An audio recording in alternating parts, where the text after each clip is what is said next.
दोस्तों, आपका स्वागत है इस यूट्यूब के SGC के यूट्यूब चैनल पे। मैं शशिप्रभा पटेल। आज हम लोग BA फर्स्ट ईयर के सेकेंड सेमेस्टर वस्त्र विज्ञान एवं परिधान का परिचय के बारे में पढ़ेंगे कि आखिर वस्त्र विज्ञान रेशा क्या है, किस तरह के रेशों से वस्त्रों का निर्माण किया जाता है, इसमें हम लोग अच्छे से पढ़ेंगे। तो आइए हम इस टॉपिक पर हम लोग डिस्कस करते हैं। रेशे की परिभाषा, जैसा कि लिखा हुआ है रेशे की परिभाषा, यानी रेशा क्या है, यानी रेशे का अर्थ हम विस्तृत रूप में समझेंगे कि रेशा है क्या।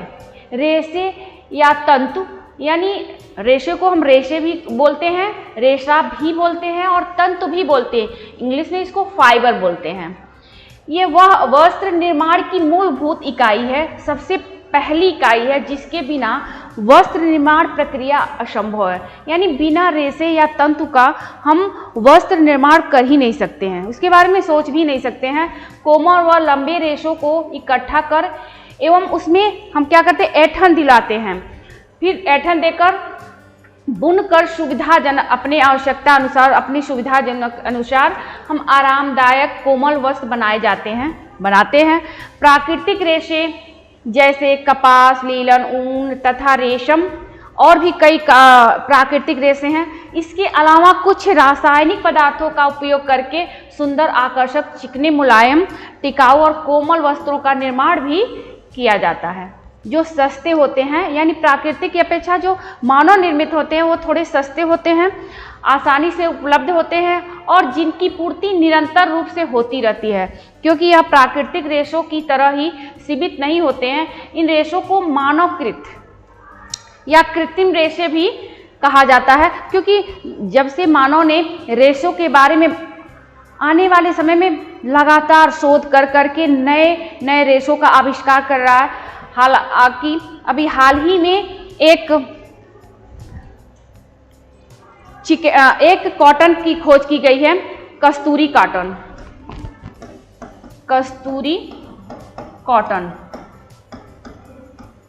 जो कॉटन में सबसे अच्छा है और इसकी खोज भारत ने ही किया है।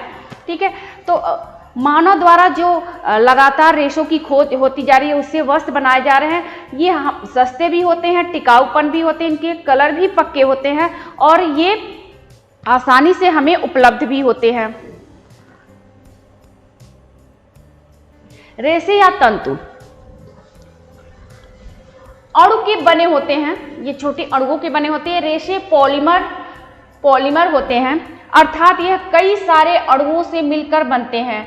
और यानी मोनोमेर वन से उत्पन्न हुआ है, अर्थात रेशे पॉलीमर हैं जो कई मोनोमेर से बने होते हैं, यानी कई छोटे छोटे अणुओं से मिलके बने होते हैं। प्रकृति में कई प्रकार के रेशे उपस्थित हैं, परंतु सभी रेशों से वस्त्र निर्माण नहीं हो सकता, क्योंकि सभी रेशों में वह अनिवार्य गुण, जो मुख्य गुण है, वो सारे गुण उन रेशों में उपस्थित नहीं होते हैं जो वस्त्र निर्माण के लिए आवश्यक है। सब आवश्यक क्या है, इन गुणों के बिना वस्त्र निर्माण संभव नहीं होता है। और अगर प्रयत्न पूर्वक वस्त्र का निर्माण इन रेशों से कर भी दिया जाए तो यह वस्त्र टिकाऊपन लिए नहीं होंगे, ना ही ये हमारे शरीर के लिए आरामदेह भी हो सकते हैं। रेशों में वस्त्र निर्माण हेतु कुछ आवश्यक गुण परिलक्षित होने चाहिए। वो आवश्यक गुण क्या है, हम आगे डिस्कस करेंगे। रेशों के गुण और विशेषताएं जो होती हैं उससे ही निर्मित वस्त्र के गुण पर निर्भर करती है, यानी वस्त्र के गुण पर यह निर्भर करता है। अगर रेशे बारीक, महीन, सूक्ष्म, कोमल और लंबे होंगे तो उनसे निर्मित वस्त्र भी कोमल, चिकने और मजबूत, आकर्षक और टिकाऊपन लिए होंगे।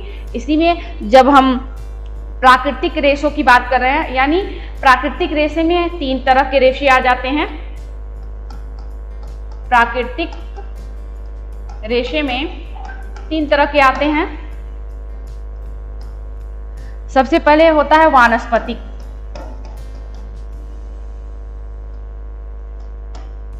वानस्पतिक, फिर होता है जांतव, फिर होता है खनिज।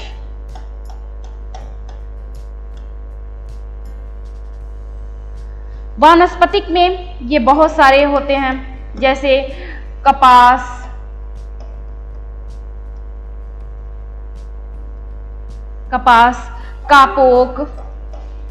कापोक, जूट, हेम्प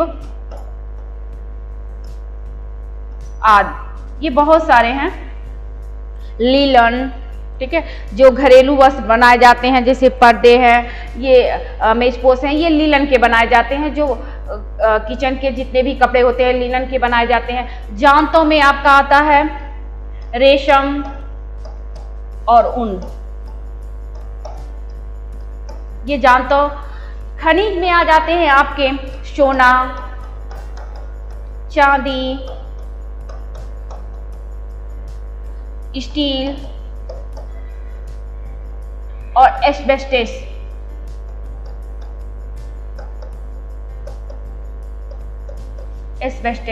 ये चट्टान से बनाए जाते हैं, ये धातु के होते हैं, इसीलिए ये खनिज तत्व कहलाते हैं। तो इनके भी अलग अलग गुण हैं, आते हैं, इसके डिस्कस करते हैं। वस्त्र विज्ञान एक परिचय, यानी वस्त्र विज्ञान में एक छोटा सा परिचय, यानी आपका उससे अवगत कराना है। हॉलैंड और स्लैंडर ने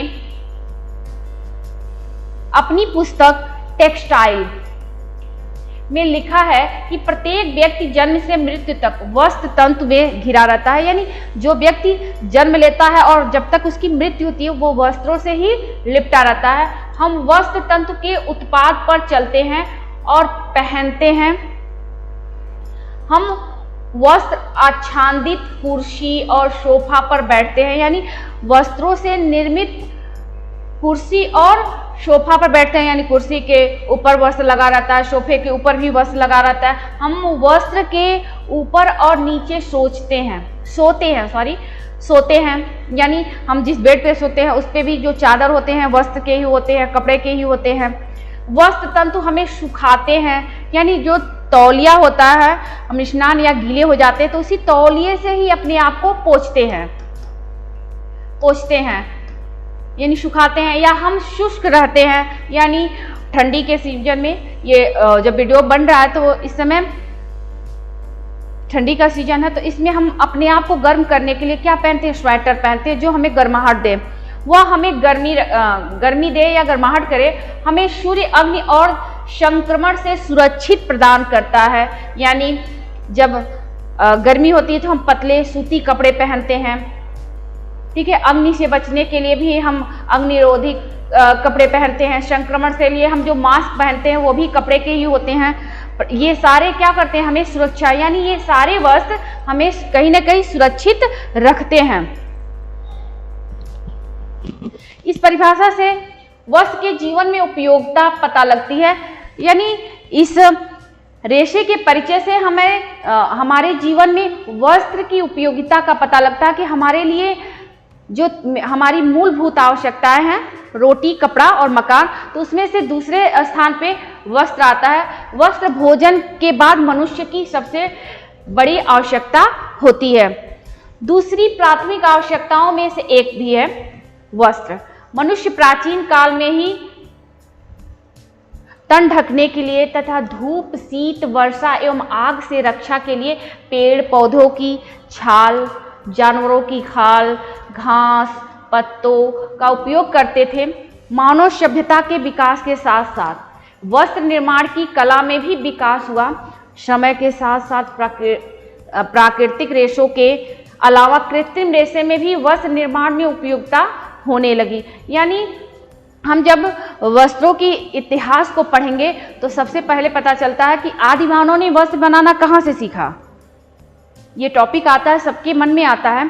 तो मनुष्य जो था, सबसे पहले जो चिड़िया थी या जो पक्षी थे वो अपने घोंसले को तिनकों से, घास के सूखी पत्तों से, चाल से ला लाकर एक एक तिनकों से चुन चुन कर अपने घोंसले को बनाते थे उलझा कर। तो मनुष्य के दिमाग में कहीं ना कहीं ये बात आया, वो भी जब शुरुआतों में बड़े बड़े पत्तियों को सुखाकर आपस में गूंथ कर, बड़ी बड़ी घासों को सुखाकर उसकी लताओं को आपस में गूंथ कर पहनना शुरू किया और यहीं से धीरे धीरे वस्त्र निर्माण की प्रक्रिया को आगे बढ़ाया। आज आधुनिक समय में एक से बढ़कर एक सुंदर, मजबूत, टिकाऊ, आकर्षक एवं विलक्षण गुण से परिपूर्ण वस्त्रों का निर्माण हो रहा है। प्राकृतिक रेशों के बने वस्त्र में कुछ ऐसी कमियां थी, ये थी मिस्टेक हो गया है, जिनकी वजह से कृत्रिम रेशों के निर्माण की आवश्यकता महसूस हुई। यानी कह रहा कि जो प्राकृतिक रेशे में कुछ न कुछ कमियां थी जिसकी मनुष्य को आवश्यकता हुई मानव निर्मित वस्त्र की। ऑक्सीजन, नाइट्रोजन और हाइड्रोजन तथा पेट्रोलियम का इस्तेमाल करके उसके बीच रासायनिक प्रतिक्रिया करा के विभिन्न कृत्रिम रेशों का निर्माण शुरू हुआ। इन रेशों से बने वस्त्रों में सौंदर्यता, अलौकिकता, वैभवशालीनता जैसे अनेक विलक्षण गुण पाए गए। एक कमी ये भी थी कि प्राकृतिक रेशे बहुत लंबा समय तक नहीं चलते थे, बहुत जल्दी फट जाते थे या घिस जाते थे। जो आज आधुनिक युग में मानव निर्मित वस्त्र हैं उसमें कई सारी अच्छाइयाँ पाई जाती हैं। सबसे पहले तो वो बहुत लंबा समय तक चलता है, यानी टिकाऊपन। दूसरा, उसके रंग जो होते हैं पक्के होते हैं। तीसरा कि आज हम फैशन को देखकर चल रहे हैं, जो हम फैशन में है, ट्रेंड में है, उसी के हिसाब से हम वस्त्र लेते हैं और उससे वस्त्रों का निर्माण करवाते हैं, यानी फैब्रिक लेते हैं और वस्त्रों का निर्माण कराते हैं। वस्त्र हमारी प्राथमिक आवश्यकताओं के साथ साथ प्रतिरक्षात्मक यानी हमारी सुरक्षा करता है, प्रतिष्ठात्मक यानी हमारे वैभव का प्रतीक है, आरामदायक और सामाजिक तथा मनोवैज्ञानिक आवश्यकता भी बन गए हैं। व्यक्ति को निखरने संवरने में वस्त्र का सामग्री योगदान है, यानी सामग्रिक योगदान है, यानी हमको बनने, नहाने से लेकर सजने संवरने में वस्त्रों का अहम भूमिका होता है। हम अपने शरीर को सुखाने के लिए तौलिए का इस्तेमाल करते हैं, अपने तन को ढकने के लिए वस्त्र का इस्तेमाल करते हैं। वस्त्रों का मानव मन पर गहरा प्रभाव पड़ा है। उचित तरीके से पहने गए परिधान आत्मबल और आत्मविश्वास भी बढ़ाते हैं। वस्त्र से हमारी सभ्यता, संस्कृति एवं संस्कार का अनुमान लगाया जा सकता है। अच्छे ढंग से पहने गए कपड़े वेल ड्रेड हमारे व्यक्ति की सामने वाले पर अमिट छाप छोड़ते हैं। कह रहा कि अच्छे ढंग से जो पहने गए कपड़े होते हैं, अच्छे ढंग से पहने गए कपड़े होते हैं वो हमारे व्यक्तित्व को बढ़ाते हैं, यानी सामने वाले पे अमिट छाप छोड़ देते हैं। इससे हमारी पहचान भी बढ़ती है तथा सामाजिक प्रतिष्ठा को भी बढ़ा, यानी सामाजिक प्रतिष्ठा को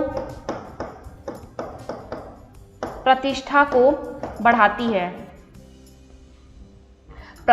सामाजिक प्रतिष्ठा को बढ़ाती है। उचित प्रकार के परिधान से सुसज्जित व्यक्ति दूसरे व्यक्ति के ध्यान को अपनी ओर क्या करता है, आकर्षित करता है। यानी आप किसी पार्टी में जाते हैं, बहुत अच्छा कपड़ा पहने रहते हैं, अनायास देखे होंगे कि उस पार्टी के सभी लोग आपके वस्त्र को देखकर आपकी तरफ क्या हो रहे हैं, आकर्षित हो रहे हैं, सफल हो। अतः ऐसे व्यक्ति अनजाने में ही सबका प्रिय बन जाता है। ऐसे व्यक्ति का शम करने चाहिए, यानी मिस्टेक हुआ है,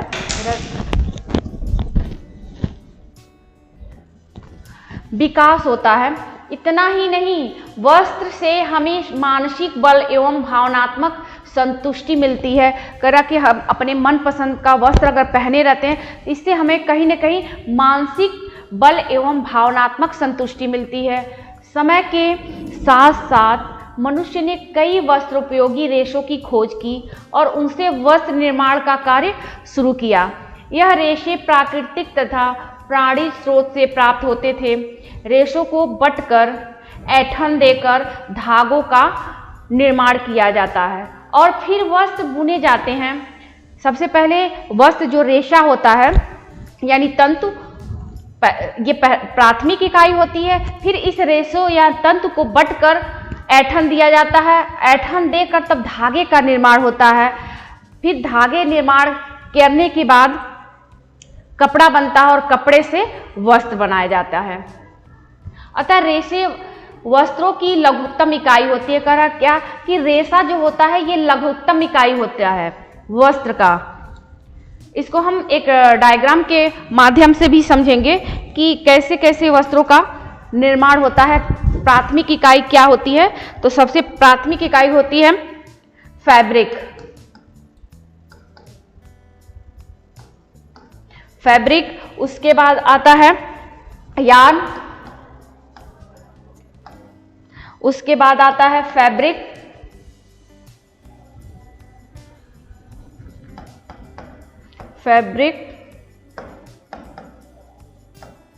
फिर उसके बाद आता है क्लॉथ। यानी फैब्रिक यानी वस्त्र का निर्माण कैसे होता है? तो सबसे पहले होता है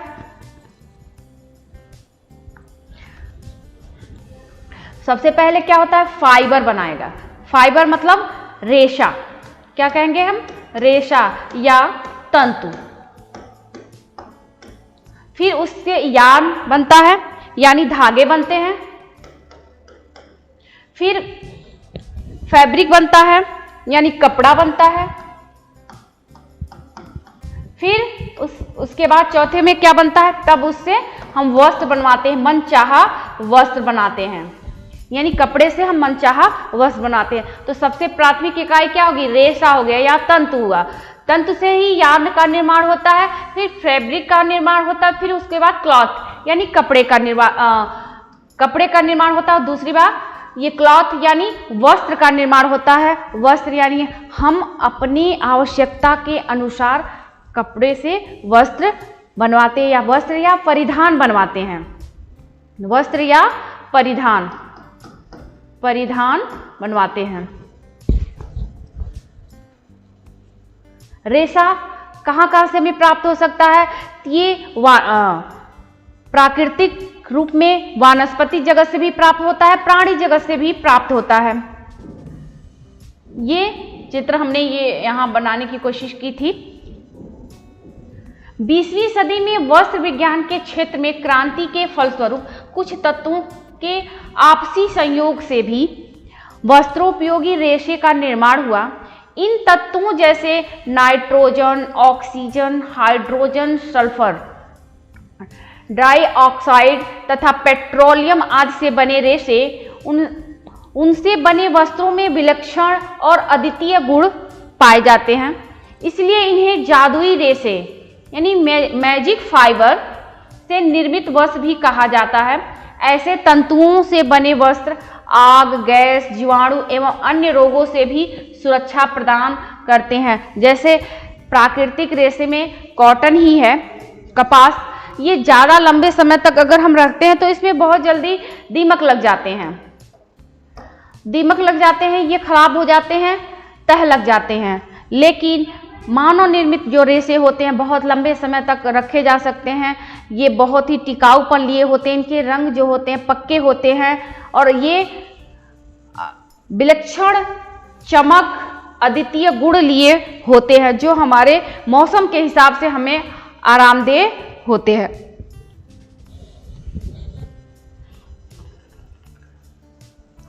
आइए आज की टॉपिक में हम लोग ने इतना डिस्कस किया। मिलते हैं अगले वीडियो में, फिर बाकी टॉपिक पे डिस्कस करेंगे। Thank you.